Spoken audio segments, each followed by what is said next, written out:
Ya. Dengan kinerja Saya Gibran. pengen membuka dengan mengikuti anjuran Mas Wapres yang bilang coba sering-sering menggunakan AI. Saya nanya ke AI, etis atau tidak kalau mantan presiden sudah bicara soal 2 periode untuk anaknya di tengah baru setahun menjabat dan masih banyak masalah bangsa.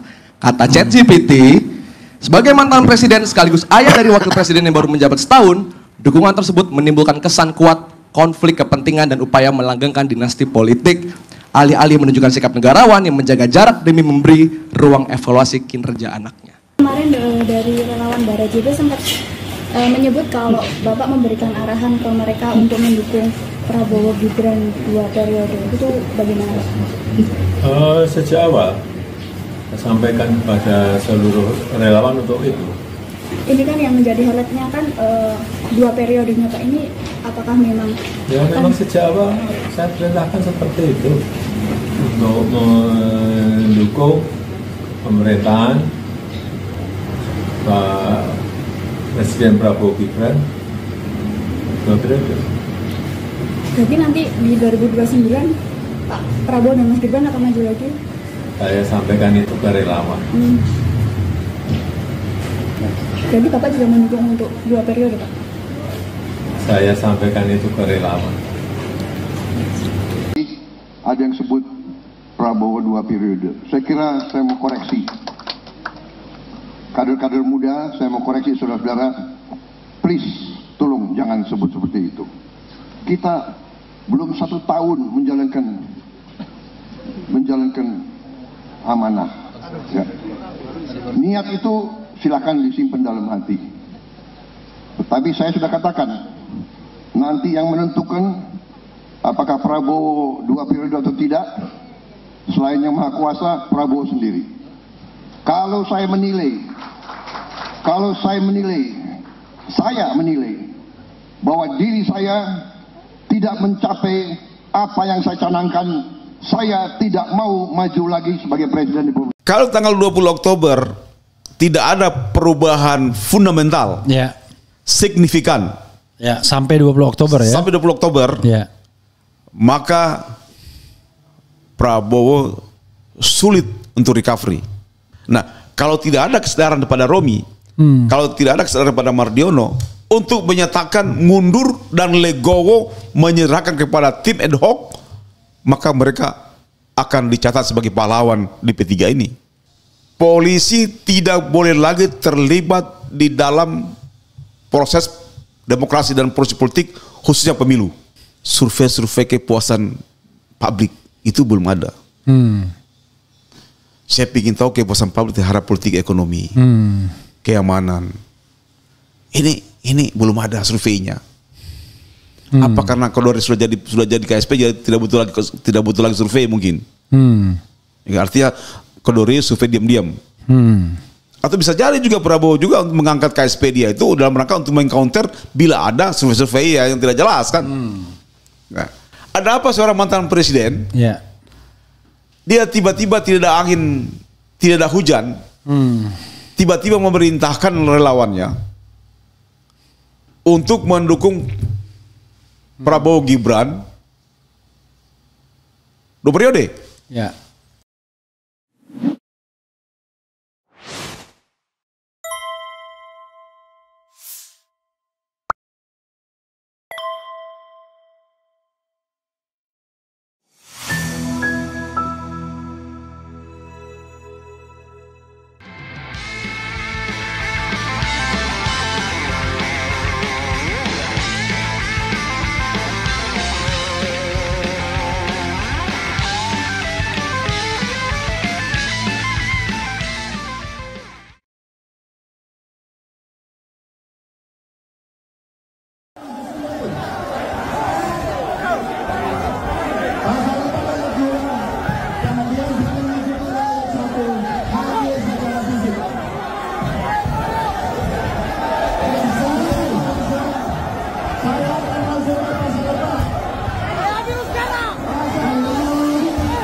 Assalamualaikum warahmatullahi wabarakatuh. Waalaikumsalam. Sobat RH sekalian, jumpa lagi kita di channel yang keren ini.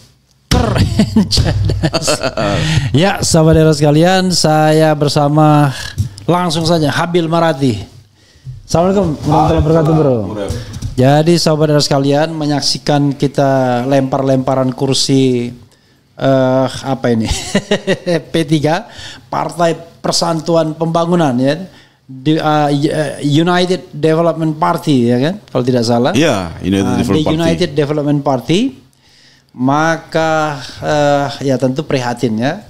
Kenapa prihatin? Karena ketika era Orde Baru saya pemilih P3, Bapak Ibu pemilih P3 juga. Saking kemudian bandelnya untuk memilih P3, ketika di apa istilahnya dulu, istilahnya apa? Apa ya? Kalau kita sebelum pemilu itu kantor-kantor mengadakan apa namanya? Simulasi lah. Simulasi. Ya, tapi namanya bukan simulasi apa gitu. Bapak saya yang milih P3 langsung dinotis. Karena cuma 2 orang dari ratusan atau ribuan orang yang memilih P3 ya, yang lainnya harus Golkar zaman dulu kan. Waktu itu. Tetapi sekarang partai rumah besar bagi umat Islam ini jadi pertama sudah tidak ada pintu dan jendelanya. Dinding rumahnya juga sudah jebol sana jebol sini ya kan.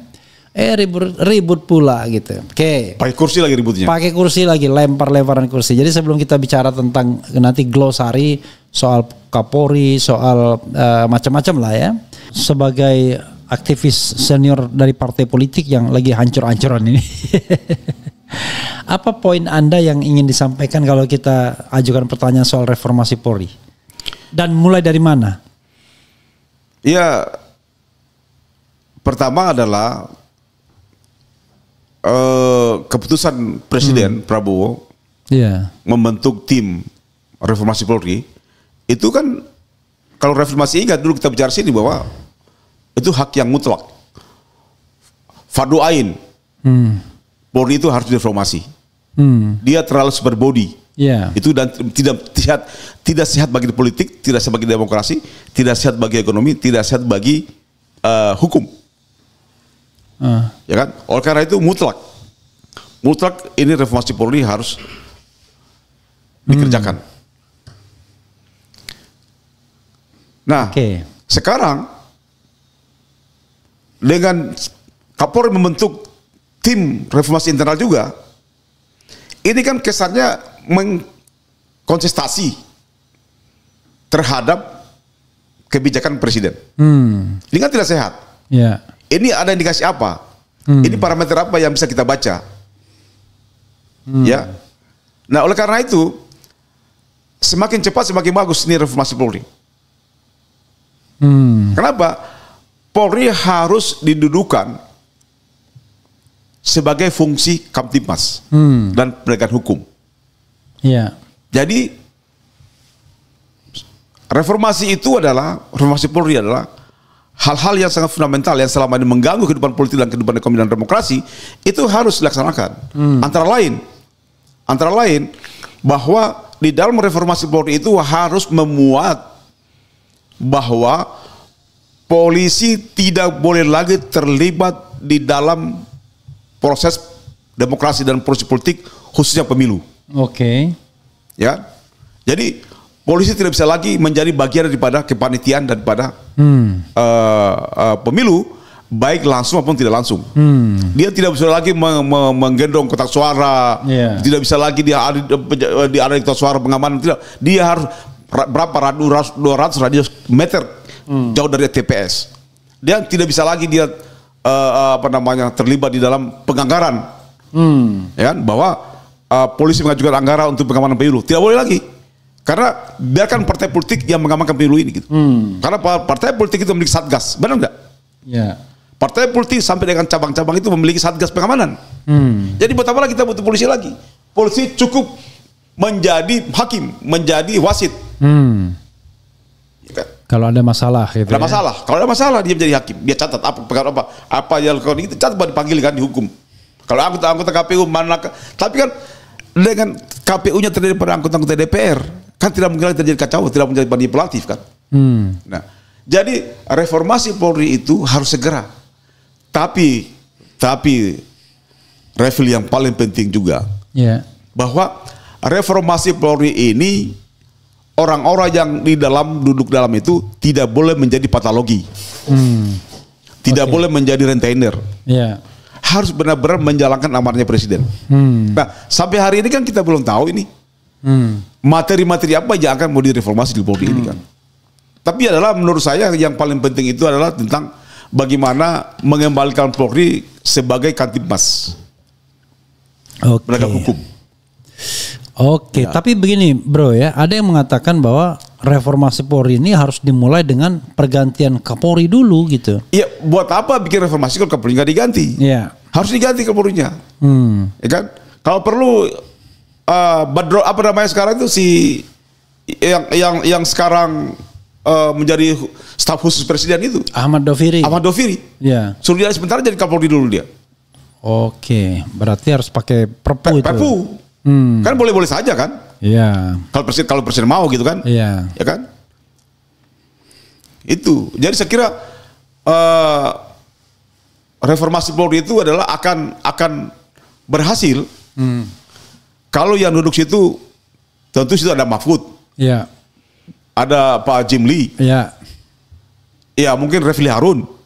Ada Tiara kan Anda terlalu kritis kan, nggak mungkin ke situ. Ya. Atau Abdul Samad. Ya. Laude Sarif. Ya kan? Si apa namanya ini dari Kapolri mungkin Pak Sutarman. Ya. Bisa kan? Atau Ogroseno. Atau Susilo Duaji. Ya. Itu. Napoleon Bonaparte. Pokoknya situ ada Ogroseno. Sutarman. Ya. Susilo Duaji. Ya kan? Ini kan orang-orang hebat di Polri di Cianda. Ya. Orang senior kan. Ini yang menurut pandangan saya ya. Karena artinya apa namanya? Memang polisi ini karakter sosialnya hilang. Iya. Iya kan? Jadi humanisnya hilang. Iya. Kenapa bisa hilang? Jadi kok dia sekarang menjadi destroyer, benar-benar destroyer. Ya kan? Harusnya kan polisi itu mengedepankan humanismenya kan, humanistiknya kan. Iya. Jadi masyarakat ini menyayangi polisi, tapi hilangkan itu punya karakter destroyer, karakter apa namanya pemukul gitu kan. Itu ke tentara gitu, tapi musuh ya pukuli, bukan rakyat dia pukuli kan. Iya. Itu kayak gitu-gitu. Ya. Jadi itu menurut saya. Jadi peran sosial politiknya polisi harus dibuang. Memang tidak tertulis, tapi ada peranan itu. Iya. Oke, bro. Itu soal polisi gitu ya. Nah, saya ingin bergerak ke reshuffle kabinet. Reshuffle kabinet baru-baru ini ya. Kan ada 2 gelombang ya. Gelombang pertama itu pergantian Sri Mulyani ya, pergantian Budi Gunawan, tapi gelombang berikutnya ada orang yang juga diganti kan atau digeser. Nantinya Erick Thohir gitu kan, BUMN. Kemudian ada juga yang baru ditunjuk yaitu Menteri Olahraga kan. Ya Erick Thohir dari geseran itu kan. Ada yang dipecat Hasan Nasbi tapi kemudian masuk jadi Komisaris Pertamina. Yang kita harapkan bahwa ada pergantian Kapolri tidak terjadi. Apa penilaian Anda terhadap terhadap reshuffle tersebut? Silakan. Ya pertama memang banyak masyarakat mengharapkan Prabowo itu segera mengganti Kapolri. Kan? Kita pun berpikir bahwa reshuffle kemarin itu sekira terjadi pergantian Kapolri. Apalagi dikaitkan dengan demonstrasi 25 sampai dengan 31 Agustus kemarin kan. Iya. Kok tidak terjadi gitu? Nah, ada apa ini? Menurut saya Prabowo ini masih segang dengan Jokowi menurut saya. Oke. Ya kan? Tapi Bung Refli, ini Prabowo sudah setahun lebih. Dari mulai April sudah setahun lebih kan jadi presiden. Tapi hari ini survei kepuasan publik itu belum ada. Saya ingin tahu kepuasan publik terhadap politik ekonomi, keamanan. Ini belum ada surveinya. Apa karena Kodori sudah jadi KSP jadi tidak butuh lagi survei mungkin? Ya, artinya Kodori survei diam-diam. Atau bisa jadi juga Prabowo juga untuk mengangkat KSP dia itu dalam rangka untuk mengcounter bila ada survei-survei yang tidak jelas kan. Nah. Jadi artinya bahwa reshuffle kabinet yang berikutnya saya belum paham apakah akan ada gitu. Tapi menurut saya yang perlu direvasi itu ada dua yang paling penting sekarang krusial, Tito sama pergantian Kapolri. Oke. Kapolri sama Menteri Dalam Negeri gitu ya? Ya, Menteri Dalam Negeri. Kenapa Menteri Dalam Negeri? Karena bahkan orang-orang yang masih loyalitas pada Jokowi juga harus diganti, di reshuffle supaya tidak ada lagi patologi politik dari Jokowi yang ada di kabinetnya Prabowo. Kemudian hal-hal yang menjadi perhatian masyarakat soal ijazah palsu kan. Soal ijazah palsu Jokowi kan sekarang ini kan sudah mulai menurun ini kan. Tapi kan itu kan efeknya ini orang melihat Prabowo ini adalah tidak berani membawa kasus ijazah Jokowi ini pada pengadilan yang adil. Kan? Demikian juga sekarang muncul lagi isunya Gibran soal ijazah dalam pendidikannya. Apakah soal dua ijazah ini bapak dan anak ini akan lenyap begitu saja tanpa ada pembuktian? Kalau ini terjadi seperti ini, maka orang akan menuduh bahwa Prabowo itu memang masih memiliki hubungan emosional dengan Jokowi yang sulit dilepaskan. Padahal menurut saya Prabowo ini akan menjadi pemimpin, menjadi presiden yang stabil di masyarakat, didukung masyarakat apabila Prabowo berhasil melepaskan ikatan emosional politiknya dengan Jokowi. Itu. Nah, oleh karena itu Bung Refli, soal kabinet, soal reshuffle, tadi dia menurut saya adalah bagaimana Tito di reshuffle sama Sigit.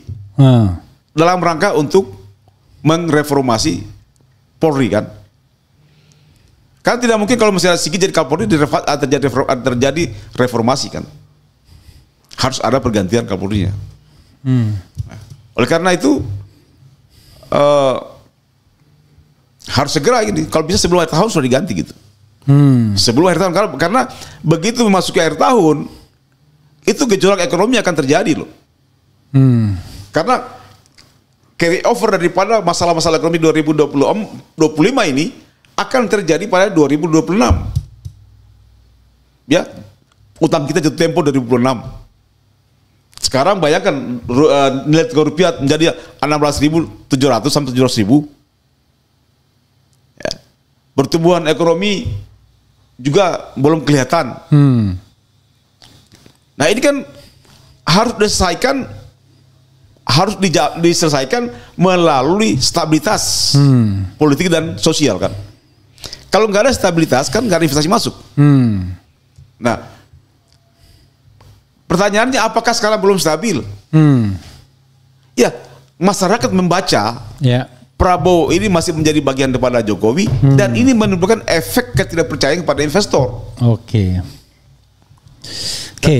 bro. Kalau kita lihat 3 tema ini ya, mungkin Anda bisa wrap up. Lalu apa kesimpulan Anda? 1 soal P3, kedua soal pergantian Kapolri, dan ketiga soal reshuffle kabinet. Mungkin Anda bisa wrap up-nya ya, kemudian kasih kesimpulannya. Tapi ada satu pertanyaan yang saya ingin sampaikan dulu sebelumnya, yaitu orang menganggap bahwa yang namanya tanggal 20 Oktober 1 tahun pemerintahan Prabowo itu adalah harus menjadi sebuah titik balik ya, harus menjadi sebuah milestone untuk memusnahkan atau menghilangkan orang-orang yang terafiliasi dengan presiden sebelumnya. Dan disitulah orang kemudian akan melihat bahwa apakah Prabowo serius atau tidak memberantas korupsi, menaikkan ekonomi, peduli sama masyarakat. Kalau dia tidak singkirkan orang-orang yang memang bermasalah yang dibawanya ke masa kini, padahal itu adalah orang yang bermasalah di masa lalu, maka orang mengatakan Prabowo cuma omong-omong saja. Gimana? Ini dulu kita dijawab. Ya, pertama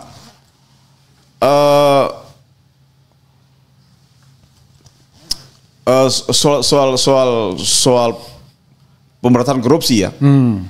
Saya kira kita berani mengatakan bahwa soal pemberantasan korupsi ini Prabowo perform situ lah.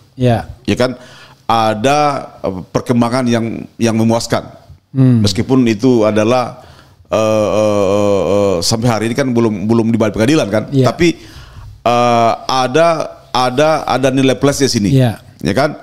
Ada nilai plusnya bahwa pemberantasan korupsi ini cukup berhasil. Artinya ada indikasi keberhasilan. Pertama, yang kedua soal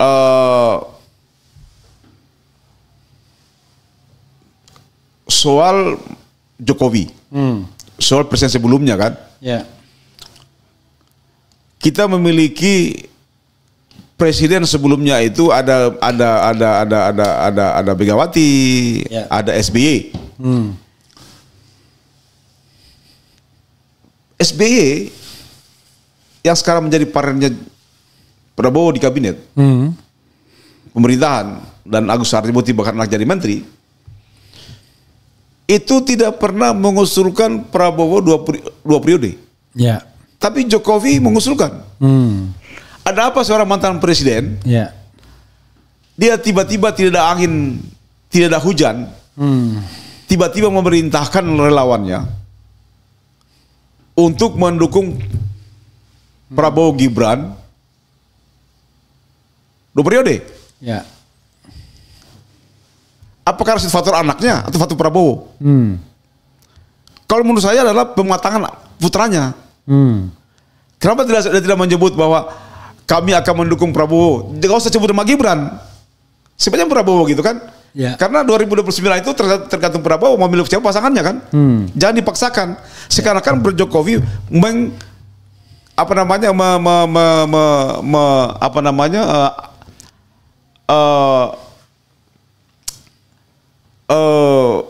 memojokkan Prabowo bahwa harus dengan Gibran kan? Ini kan seorang mantan presiden seperti ini kelakuan apa ini? Ya kan? Ini artinya kan merusak Prabowo kan?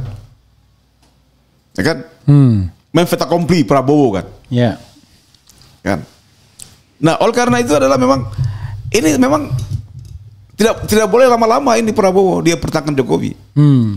Klimaksnya kemarin 20 Oktober ini baru kelihatan, Refli. Bahwa setahun pemerintahan Prabowo Oktober kemarin, nanti kan? Nanti 20 Oktober itu bulan depan. Ini harus menjadi stimulus. Prabowo harus tinggal landas tanpa Jokowi, tanpa orang-orangnya loyalitasnya Jokowi di kabinetnya. Jadi artinya batas waktu Prabowo untuk tinggal landas agar dia menuju stabilitas ekonomi dan politik, maka Oktober itu dia harus mengganti orang-orang yang masih loyal pada mantan presiden sebelumnya. Itu. Jadi memang menyakitkan sekali ini Jokowi gitu. Jadi kalau 20 Oktober ternyata situasinya sama saja dan masih banyak orang-orang Jokowi yang berkuasa, kita nggak bisa berharap sama Prabowo. Kalau tanggal 20 Oktober tidak ada perubahan fundamental, signifikan, sampai 20 Oktober sampai 20 Oktober, maka Prabowo sulit untuk recovery. Sulit dia akan melepaskan diri dengan Jokowi, dengan mantan sebelumnya. Tapi saya hakul yakin, saya yakinnya bahwa Prabowo ini dididik sebagai seorang Sandi Yuda, tentu dia memiliki langkah-langkah strategis. Kita akan lihat saja bahwa pada tanggal 20 Oktober nanti akan ada reshuffle kabinet lagi. Karena itu adalah titik tinggal landas bagi Prabowo, karena cukup setahun dia mempelajari situasi politik. Ya, saya kira dengan pengalaman-pengalaman selama setahun ini akan menjadi modal utama Prabowo untuk melakukan tinggal landas dengan mereshuffle memperbaiki kabinetnya. Bahkan tidak hanya mereshuffle, Bu Rafli, yang akan terjadi tidak hanya mereshuffle, merampingkan kabinet. Oke, jadi tidak perlu ada yang diganti misalnya, cukup. Tapi makin dia reshuffle makin banyak itu anunya, jumlah pesawatnya. Jumlah apa? Menterinya ini. Ya, maka saya bilang 20 Oktober itu kalau dia mau tinggal landas, mau efisien, maka akan terjadi reshuffle tapi perampingan, sekaligus perampingan kabinetnya. Oke, jadi kita akan tunggu 20 Oktober. Oke, bro, silakan closing statement. Kasihan juga Anda di telepon terus saya pasti di silent dong. Silent. Oh, itu masih getar. Oh, getar. Iya, oke. Nah, oke, silakan Anda closing statement terhadap 3 hal yang dibahas. P3 mau ngapain? Pencopotan Kapolri mau ngapain? Kemudian reshuffle mau ngapain? Silakan, bro. Pertama soal P3. Ya. Harus pemerintah memfasilitasi agar P3 kembali melaksanakan muktamar ulang. Ya. Dengan ketentuan Mardiono dan si Agus Parmanto tidak boleh ikut di dalamnya. Oke. Ya kan? Itu ya. Itu no negotiable point. Gitu no negotiable point. Oke. Hanya dengan cara begitu P3 selamat. Oke. P3 kembali besar dan kembali kepada DPR. Soal pergantian Kapolri harus ini dikaitkan menjadi bagian daripada tim reformasi Kapolri. Oke. Ya, tanpa mengganti Kapolri maka reformasi itu adalah tidak ada artinya. Oke. Dan yang paling penting ini adalah pengalaman yang terburuk bahwa ternyata nanti di kemudian hari tidak boleh lagi mengangkat Kapolri menjabat 5 tahun. Kelamaan itu. Kasihan generasi polisi yang mati semua di bawahnya. Cukup 2 tahun aja menjabat. 2 tahun, oke. Ini 5 tahun kelamaan. 5 tahun sih belum, tapi akan 5 tahun kalau nggak dipertahankan, kalau nggak diganti. Ya, karena dia baru pensiun kan 2 tahun lagi kan, 6 tahun tuh jadi. Karena dia kan menjabat 2019. 2019, sekarang udah berapa tahun? 2020 menjabat. 2020. Sekarang 5 tahun. Per tanggal 27 Januari. 5 tahun, mau 5 tahun. Ya, hampir lah 5 tahun nanti bulan pensiunnya depan. 2028. 2026 dia akan pensiun 2028. Ya, Jadi masa mau coba 10 tahun, hampir 10 tahun. Ya. Kasihan polisi-polisi angkatan 90, 91, 92, 89 belum selesai. Ini kan kasihan mereka ini. Kan? Ya.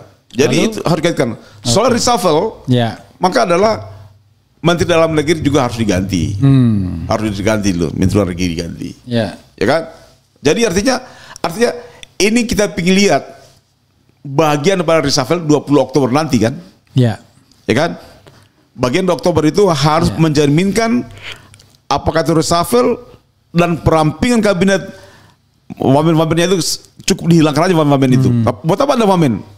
Mengganggu aja kinerja menterinya kan itu wamen itu. Dualisme kan jadinya kan? Ya kan? Harus kita belajar. Sudah mengganggu dijadikan komisaris lagi. Ya. Jadi kita harus belajar bahwa bupati dan wakil bupatinya itu di era yang terpilih sama-sama sekarang banyak berantem, benar nggak? Ya.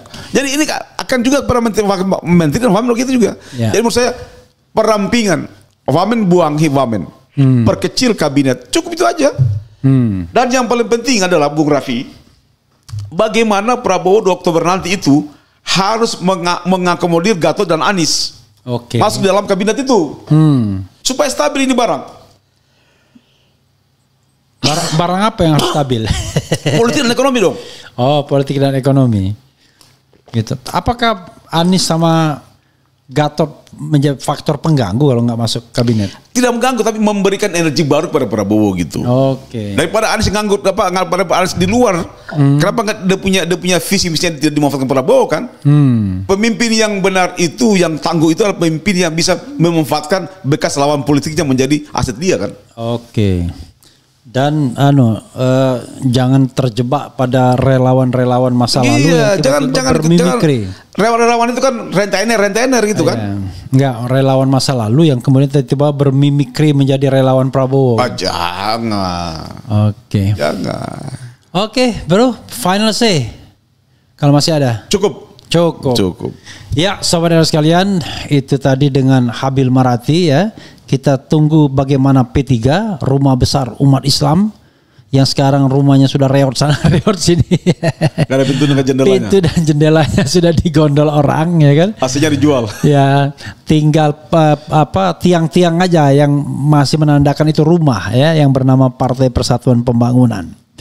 Yang kedua, soal Kapolri itu is a must, dan soal kabinet aspirasinya sama kebanyakan orang, tetapi ada tambahan ya, yaitu buang mereka-mereka yang terafiliasi dengan Jokowi dan rekrut Anies dan Gatot sebagai tambahan energi, begitu ya, bro ya? Iya.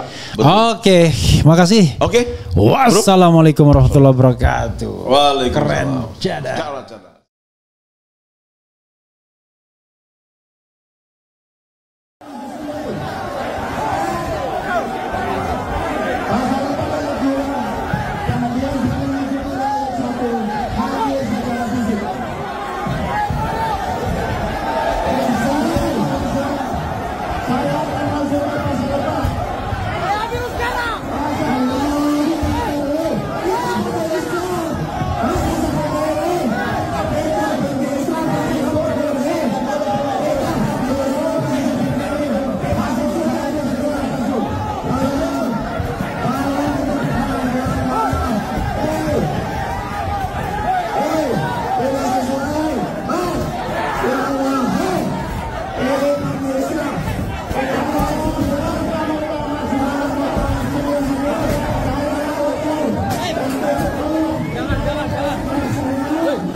Assalamualaikum warahmatullahi wabarakatuh. Waalaikumsalam. Sobat RH sekalian, jumpa lagi kita di channel yang keren ini. Keren cerdas. Ya, sahabat RH sekalian, saya bersama langsung saja Habil Marati. Assalamualaikum warahmatullahi wabarakatuh, bro. Jadi sahabat RH sekalian, menyaksikan kita lempar-lemparan kursi apa ini P3 Partai Persatuan Pembangunan ya, United Development Party ya kan, kalau tidak salah. Iya, United Development Party. Maka ya tentu prihatin ya. Kenapa prihatin? Karena ketika era Orde Baru saya pemilih P3, Bapak Ibu pemilih P3 juga. Saking kemudian bandelnya untuk memilih P3, ketika di apa istilahnya dulu, istilahnya apa? Apa ya, kalau kita sebelum pemilu itu kantor-kantor mengadakan simulasi lah. Ya, tapi namanya bukan simulasi apa gitu. Bapak saya yang milih P3 langsung dinotis. Karena cuma 2 orang dari ratusan atau ribuan orang yang memilih P3 ya, yang lainnya harus Golkar zaman dulu kan. Waktu itu. Tetapi sekarang Partai Rumah Besar bagi Umat Islam ini pertama sudah tidak ada pintu dan jendelanya. Dinding rumahnya juga sudah jebol sana jebol sini ya kan. Ribut pula gitu. Oke. Pakai kursi lagi ributnya. Pakai kursi lagi, lempar-lemparan kursi. Jadi sebelum kita bicara tentang nanti glosari soal Kapolri, soal macam-macam lah ya. Saya ingin Bro Habil Marati sebagai senior P3 coba mengevaluasi what happened with P3 ini. Silakan bro. Ya, terima kasih Bung Refli. Ya, sejak awal saya sudah sampaikan kepada teman-teman senior P3 bahwa apabila muktamar ini dipaksakan untuk tetap dilaksanakan, maka akan terjadi deadlock atau keributan. Mengapa demikian? Pertama, bahwa P3 ini tidak baik-baik saja. Sedang mengalami krisis kepemimpinan. Sedang mengalami krisis kepercayaan pada umat. Sedang kehilangan jati dirinya. Oleh karena itu, maka konsolidasi dulu baru kita muktamar. Itu tawaran saya dulu. Ya. Apa itu konsolidasi? Pertama adalah kita kembali menerjemahkan visi misi perjuangan partai. Nah, itu kan harus implementasikan bagaimana visi misinya partai, ya kan? Kemudian bahwa Mardiono ini kan gagal memimpin partai, gagal mengkonsolidasikan partai, sehingga gagal menduduki kursi di DPR. Kasihan kan anggota-anggota DPR yang terpilih ada sekitar 30 orang, tapi tidak bisa masuk ke sana karena P3 tidak lolos parliamentary threshold. Ini kan ini adalah apa namanya persoalan kader terbaik kita gagal. Ini mau dikemanakan? Nah, dengan muktamar ini adalah justru memperluas jaring kerusakan P3. Kenapa memperluas? Pertama adalah pelanggaran konstitusi sejak awal. Mardiono ini menjadi PLT 2 tahun lebih. Mardiono. Ya. Mardiono ini menjadi PLT partai P3. Ini kelamaan 2 tahun. Ini adalah tidak konstitusional. Ya, melanggar ADRT rumah tangga, ADRT dan rumah tangga P3. Bahkan sampai melewatkan pemilu ya? Iya. Jadi ini berat. Jadi artinya kalau kita mau mencoba memperbaiki P3 lewat muktamar dan memberikan Mardiono maju kembali, maka ini adalah kehancuran. Pasti muktamarnya tidak akan berhasil. Dan terbukti, kan? Oleh karena itu muktamar kemarin itu tanggal 27 kemarin, itu kan mestinya dilaksanakan tanggal 27 sampai dengan 30 September.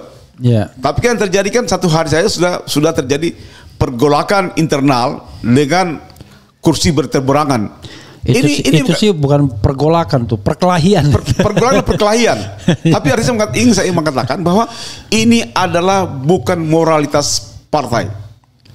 Selama saya berada di P3, baru kali ini terjadi lempar-lempar kursi. Kursinya warna putih lagi. Oh, warna putih. Jadi artinya apa? Artinya bahwa inilah kegagalan daripada Mardiono yang kedua kalinya. Kegagalan Mardiono yang pertama adalah gagal membawa kembali P3 ke DPR. Sekarang gagal lagi muktamar. Bukan membawa kembali, gagal mengantarkan P3 kembali. Bukan, gagal mempertahankan ya. Ya, gagal artinya mempertahankan P3 artinya membawa kembali. Jadi kan? dia malah ngautkin P3 ya, kan. Jadi artinya bahwa kegagalan Mardiono yang kedua ini adalah melaksanakan muktamar tanpa konsolidasi, akibatnya hasilnya buruk. Ya kan? Yang kedua, ini adalah pertarungan antara Romi dengan Mardiono. Ini adalah pertarungan Romi dan Mardiono. Ini sama-sama orang bermasalah kan? Romi dulu ada masalah dengan korupsi. Dia dekat dengan Jokowi. Dukung Ahok. Mendukung Prabowo 2014 setengah hati. Ya. P3 dukung Prabowo itu waktu dengan Hatta, tapi kakinya di Jokowi.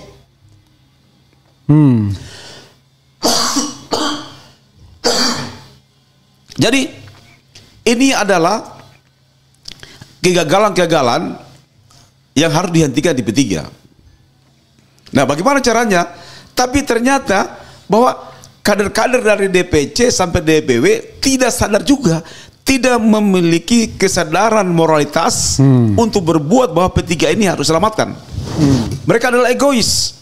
DPC ini dan PW egois, tetap memaksakan diri agar mereka tetap ikut muktamar. Sasarannya apa? Bukan untuk P3, tapi adalah ongkos politiknya diharapkan. Minum bro. Itu yang terjadi sekarang. Semangat sekali. Kapan lagi ngerjain Bang Abil?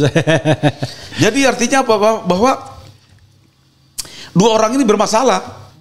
Robi bermasalah, Mardiono bermasalah, Agus Parmanto pun bermasalah.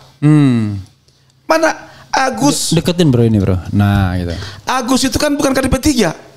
Kok bisa-bisanya mencalonkan diri ketua P3 yang bawa Romi? Saya tidak tahu apakah ini menjadi bonekanya Romi. Ya kan? Aduh. Buat terus deh.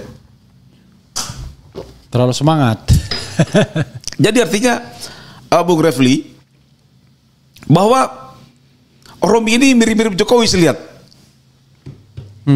Ya, misalnya Jokowi bikin 3 periode juga di negara ini kan, tapi kan gagal. Dia dorong anaknya kan dari Wapres. Romi juga demikian. Ada kelihatan, saya melihat ada nafsu Romi ingin berkuasa di P3 ini lebih daripada 3 periode. Tapi kan terjegal dengan narapidananya kan. Oh, nggak boleh dalam P3? Nggak boleh. Oke. Nggak boleh. Nah tapi kan dia tidak menyerah. Dia menggunakan Agus Parmanto ini meskipun orang luar. Saya nggak tahu apakah Agus Parmanto ini akan menjadi boneka RB juga di P3. Lalu bagaimana dengan Mardiono? Sama juga. Jadi muktamar kali ini bukan berpikir bagaimana penyelamatan P3, tapi adalah bagaimana mereka bertarung agar bisa merebut P3 yang telah menjadi tulang belulang ini kan. Sekarang P3 jadi tulang belulang. Seandainya P3 ini punya kursi di DPR, Ya. baru Mardiono melakukan muktamar, saya mungkin ikut bertarung. Ya. Ya, tapi kalau ini tidak lolos di parlemen, butuh kebijakan, butuh ongkos politik yang besar untuk menggambarkan P3 DPR.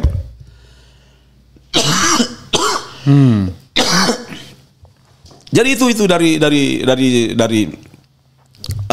ini banyak kiai-kiai ya tokoh P3 yang nggak punya saya ini. Oke. Makanya saya heran. Jadi yang meminta kepada saya supaya saya menyelamatkan partai. Iya. Nah, saya bilang kalau saya ingin menyelamatkan partai, maka harus DPC itu bikin pernyataan tidak mengakui hasil muktamar kemarin. Itu yang usulan saya kemarin. Ya. Nah, Loh, tapi kan hasil muktamarnya kan terpecah. ini kan muktamarnya belum selesai. Ya. Konon info saya dapat, Mardiono ini belum dimisioner. Jadi bayangkan pertanggungjawabannya ketua umum belum diterima secara konstitusional. Ya. Belum ada pernyataan dimisioner pengurus sekarang ini. Artinya berarti Mardiono ini dipilih pada posisi sedang dalam menjabat ketua umum P3. Padahal kan harusnya dia dimisioner dulu kan. Ya. Tapi kan ini pertarungan mempercepat karena apa? Agus ini tidak bisa maju karena terbentuk dengan aturan tata tertib bahwa yang menjadi ketua umum itu harus pernah menjadi kader P3. Itu tata tertib. Oke, pernah jadi kader P3? Pernah menjadi kader, menjadi pengurus P3. Oh, pengurus. Kalau kader kan bisa masuk ya. Menjadi pengurus. Oke. Ada. Agus ini terbentur di situ. Makanya Romi memaksakan diri agar tatib itu merubah pasal ini. Oh, mengubah tatib terlebih dulu. Terlebih dahulu. Tapi Mardiono tidak mau. Ya kan? Bahkan orang tidak lagi fokus membahas ini, tapi adalah memfokus bagaimana saling mendahului untuk mengucapkan aklamasi. Oke. Dan ini terjadi sekarang. Lempar-lemparan itu kan, itu bukan karakter P3 loh. Jadi rusak. Nah, oleh karena itu dengan kayak begini, dalam pandangan saya DPC juga rusak. DPP rusak, Romi rusak, Mardiono rusak. Jadi orang-orang kayak begini harus tidak boleh lagi terlibat dulu di P3.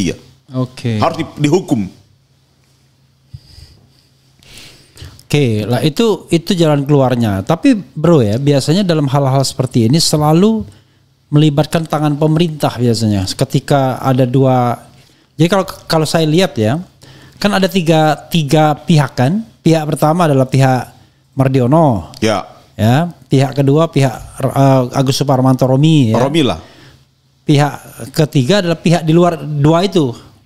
Pemerintah maksudnya? Enggak, pihak di luar dua itu yang nggak tahu, mungkin bro sendiri atau yang lain gimana Mas? Ya, jadi kalau saya melihat bahwa Prabowo tidak ikut-ikutan di sini. Oke. Pemerintahan ini saya jamin tidak ikut-ikutan. Ya kan? Tidak ikut-ikutan. Kalau ikut-ikutan pasti ada ribut. Ya. Ya kan? Pasti ada ribut. Pasti Romi tidak akan ngotot. Ya. Ya kan? Oh, kalau ikut-ikutan pasti nggak ribut. Kalau pemerintah ikut-ikutan pasti tidak ribut. Oke. Pasti tidak Romi tidak ngotot atau Mardiono tidak ngotot. Sih, karena kan? sudah ada signal bahwa saya mau ini, gitu kan? Oke. Nah, tapi kan ini Prabowo lagi dilepas. Oke. Ya kan? Prabowo dilepas. Tapi walaupun dia lepas, Prabowo tidak mengizinkan orang-orang untuk bertarung. Kalau saya dengar Dudung, misalnya Abdurrahman. Oh, memang itu artinya Prabowo dia paham partai.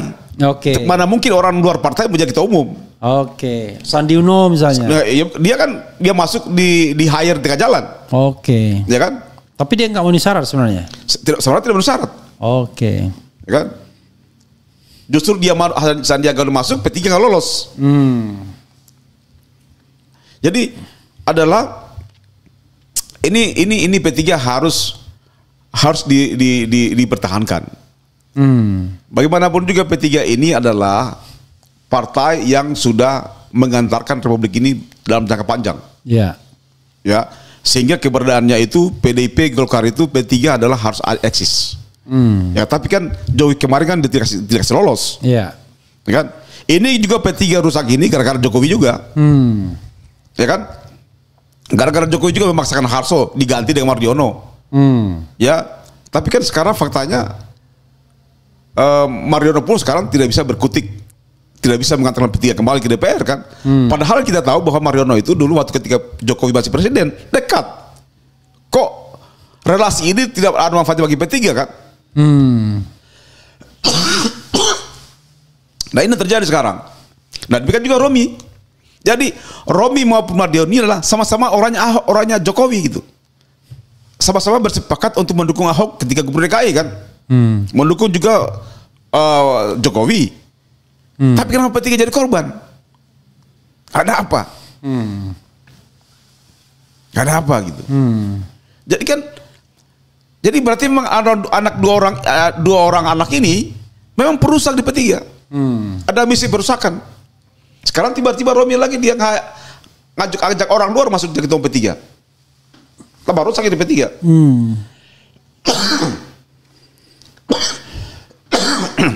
Jadi dalam kepengurusan sementara Mardiono itu kan Romi ada kan sebagai ketua Dewan Pertimbangan. Ini juga kesalahan Mardiono. Mestinya Romi itu begitu keluar penjara, dia tidak boleh menduduki jabatan struktural di P3. Dia tidak boleh menduduki jabatan strategis di P3. Ya. Ya kan? Dia ini kan orang baru keluar penjara tiba-tiba diangkat sama Mardiono. Iya, iya. Mardiono juga salah. Memang artinya Mardiono ini tidak ada independensi dan kemandirian di dalam mengelola partai. Kan? Yang juga mendesak Harso keluar di P3 kan Romi juga. Nah sekarang Mardiono adalah jadi musuhnya Romi hari ini. Berarti ada masalah pribadi antara Romi sama Mardiono kan, bukan masalah partai gitu. Iya. Kan? Dan pertanyaannya, ada apa Romi masih melibatkan diri di P3? Kan? Ada apa Romi mengkontestasi Mardiono dengan membawa pihak luar? Apakah Romi tidak tahu anggaran dasar P3 bahwa tidak boleh Agus Parmanto menjadi calon ketua P3? Tidak ada ide penyelamatan P3 dalam jangka pendek. Maka konflik dua kubu ini akan mengganggu persiapan P3 mengikuti pemilu 2029. Ini panjang. Pengalaman kami Rafli, waktu konflik antara Romi dan Jan Farid itu 2 tahun. Tidak selesai. Sampai hari tidak selesai juga konflik itu. Nah, kalau ini terus dipertahankan konflik ini, ya kan, berarti dua orang ini Romi sama Mardiono ini adalah memasung masa depan kader-kader P3. Mereka adalah penjahat-penjahat P3. Ini. Saya sudah dipanggil ulama Jawa Timur, Jawa Barat agar saya menyelamatkan P3. Yeah. Cuma bagaimana cara menyelamatkannya? Ya, bagaimana cara kita menyelamatkan P3? Saya bilang sama-sama penyelamatannya, tidak boleh sendiri gitu. Dan kita harus ngomong sama pemerintah bahwa dua orang ini tidak sah, ya kan? Harus Menteri Hukum harus paham bahwa baik Mardiono maupun Agus Parmanto itu tidak memenuhi syarat untuk menjadi ketua umum P3. Tidak terjadi gitu. Oleh karena itu pemerintah harus membantu P3 memfasilitasi agar dilaksanakan muktamar kembali. Ya kan? Kalau ingin dilaksanakan muktamar kembali, maka ide saya adalah mengkonsolidasi semua DPC dan DPW. Konsolidasinya tujuannya adalah untuk mendapatkan darah segar, bahwa yang menduduki jabatan-jabatan DPC dan DPW itu memiliki integritas yang tinggi.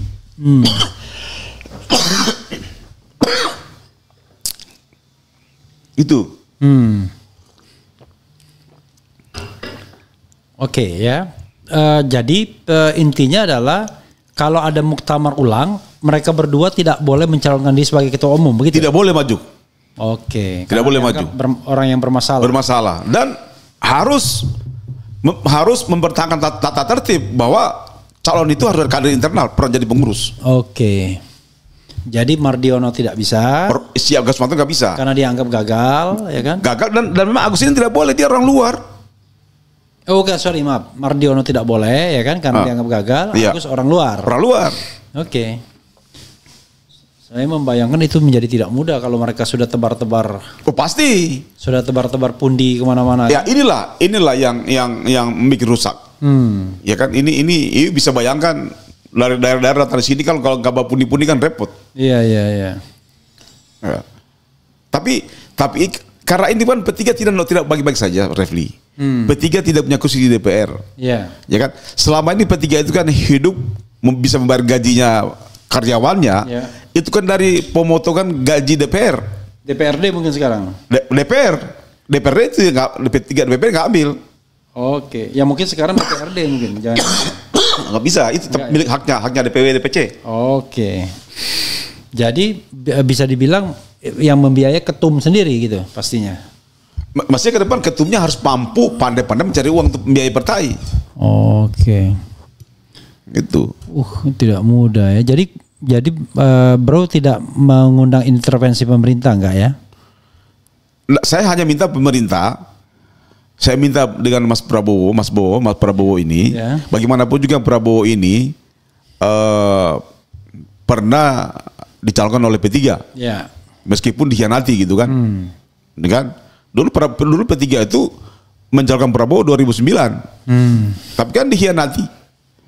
Artinya bukan hianati, artinya P3 tidak menunggu Prabowo sampai selesai gitu, sampai penutupan pemilu kan. Yeah. Ke jalan duluan dukung SBY itu waktu kan. Nah ini sekarang saya minta juga pada pemerintah supaya memfasilitasi P3 ini agar didorong untuk kembali melaksanakan muktamar ulang. Jadi muktamar kemarin itu dianggap bukan muktamar, pra-muktamar aja kemarin. Jadi harus muktamar ulang. Persoalan dari mana biayanya, kita carikan duitnya sama-sama. Iya. Jadi artinya bahwa P3 ini harus dipertahankan dan didorong untuk kembali eksis dalam perpolitikan nasional. Ya. Kenapa Bung David? Kenapa P3? P3 ini adalah partai Islam tapi lintas mazhab. Iya. Ya, tidak eksklusif. Dia lebih moderat. Ya, tidak non eksklusif, moderat. Nah, tapi sayang dirusak. Partainya begini bagus, dibangun ulama begitu cantik, cerdas, memiliki infrastruktur sampai dengan desa. Tapi kan hari ini rusak. Hanya persoalannya dua orang ini antara Mardiono sama Romi kan, dan Jokowi tentunya. Saya salahkan Jokowi di sini. Dan ini Jokowi juga harus bertanggung jawab atas kerusakan P3 ini. Nah iya kan? Jokowi dia paksa Romi, dekat dengan Romi itu waktu. Dia dukung Ahok Romi. Ya, Mardiono juga begitu. Ganti Harso dukung Jokowi. Tapi sekarang hasilnya apa bagi P3? Ya kan? Tapi bro ya, kalau kita lihat fenomena partai politik, memang tidak ada lagi partai yang pengen dibesarkan. Yang ada adalah partai itu partai buat pengurusnya semua kan. Jadi walaupun kecil, yang penting pengurus. Ya kalau kita lihat fenomena lah, ini kita terus terang ya. Demokrat misalnya kan gagal sekarang jadi partai terkecil di parlemen, padahal pernah juara 1 kan. Iya. Ya tetap aja ya kan, milik keluarga sana kan. Eksklusif. Kemudian PAN ya kan? Tidak lebih baik kan? Tetap aja gitu. Meskipun dekat dengan Jokowi berkuasa kan? Iya, gitu. Tapi artinya minimal dia lolos. Tapi PKS dia bisa mandiri. Dia kemarin tidak dukung Jokowi, tapi bisa survive. Suaranya naik dukung Anies. Ya kan? Iya. Nah, jadi artinya bahwa P3 ini terlalu memilukan. Dia didukung dengan ulama-ulama besar, didukung dengan pesantren-pesantren, didukung dengan tokoh-tokoh Islam, didukung dengan umat Islam, tapi tidak lolos. Ikan konyol. Tidak lolos di parlemen. Ini kan konyol, perbuatan konyol. Mengapa ini tidak bisa lolos? Menurut kesimpulan saya ambil dua hal, Refli. Pertama, karena P3 mendukung Jokowi, dekat dengan Jokowi. Dan yang kedua adalah karena dalam Pilpres kemarin adalah mendukung Ganjar, tidak mendukung Anies. Akibatnya P3 dihukum sama umat. Ya, memang agak menarik ya P3 ketika kemudian dia justru memilih partnernya Megawati PDIP kan? Berbeda ideologi. Ya, secara ideologis berbeda. Tidak bisa ketemu, tidak cocok. Tapi di situ kan ada kelihatan aromanya Sandi Uno yang berambisi untuk menjadi wakil presiden waktu Justru itu saya katakan, Mbak Sandiaga Uno itu masih di P3, dia akan menggunakan kendaraannya P3 untuk jadi wapres. Dealnya begitu kan, tawarannya kan. Tapi kan ternyata tidak terjadi. Tidak terjadi, saya khawatir uangnya pun tidak keluar untuk biaya saksi P3. Itu. Tapi kan itu kan mendekati pemilu 2024 kemarin. Tapi adalah kita bicara perjalanan P3 dari mulai eranya Jokowi sampai dengan pemilu 2024. Ini kan kontribusinya Jokowi besar sekali kerusakan P3 ini. Artinya P3 mendukung Jokowi itu adalah justru pengaruhnya jadi negatif. Ya tidak negatif, tidak lolos P3 ini. P3 mendukung Ahok itu dampak negatifnya bagi P3 tidak lolos. Jadi P3 itu dua hal, tidak akan mengambil aksi politik itu, Pak. Aksi politik mendukung Ahok, mendukung Jokowi membawa pengaruh negatif pada konstituen P3. Terbukti P3 tidak lolos. Itu terjadi gitu. Nah, sekarang bagaimana sekarang memperbaiki P3 ini? Memperbaiki P3 ini adalah pertama, P3 harus berani mengumumkan dirinya sebagai oposisi. Kan? Oposisi artinya oposisi yang produktif. Tidak asal. Karena kita harus bilang para Prabowo, Pak Prabowo, P3 mau konsolidasi, oleh karena itu kami mengambil posisi independen dan oposisi. Tapi yang produktif. Program-program Bapak yang bagus kita dukung. Kita amankan. Misalnya MBG, kita dukung, kita amankan. Ada yang salah kita perbaiki. Yang kedua, undang-undang partai politik. Meskipun kita tidak ada di DPR, tapi kita akan dukung. Ya kan? Bagaimana agar undang-undang partai politik itu bisa membangun rasa keadilan. Artinya semua orang punya akses. Misalnya P3 akan mengusulkan kepada pemerintah supaya anggota KPU itu harus diisi campuran partai-partai politik. Jadi itu harus begitu. Jadi KPU itu harus terdiri pada gabungan partai-partai politik anggotanya.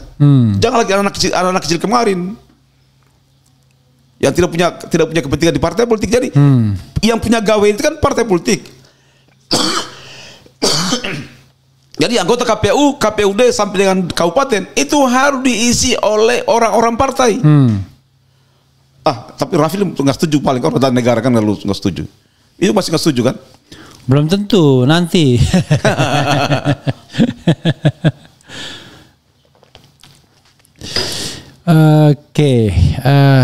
Jadi banyak pekerjaan yang harus dikerjakan oleh P3 mulai sekarang. Tapi sayangnya dengan kekacauan begini, muktamar dualisme ini panjang ceritanya. Nah, kalau tidak ada kesadaran pada Romi, kalau tidak ada kesadaran pada Mardiono untuk menyatakan mundur dan legowo menyerahkan kepada tim ad hoc, maka mereka akan dicatat sebagai pahlawan di P3 ini. Tapi kalau mereka tetap ngotot, maka sejarah pun akan mencatat bahwa di eranya Romi dan Mardiono P3 hancur. Oke. Ada lagi bro yang mau disampaikan soal P3 ini sebagai sebuah conclusion sebelum kita jumping up ke yang ya sudah, saya cukup. Cukup ya. Ya. Oke. Nah, berikutnya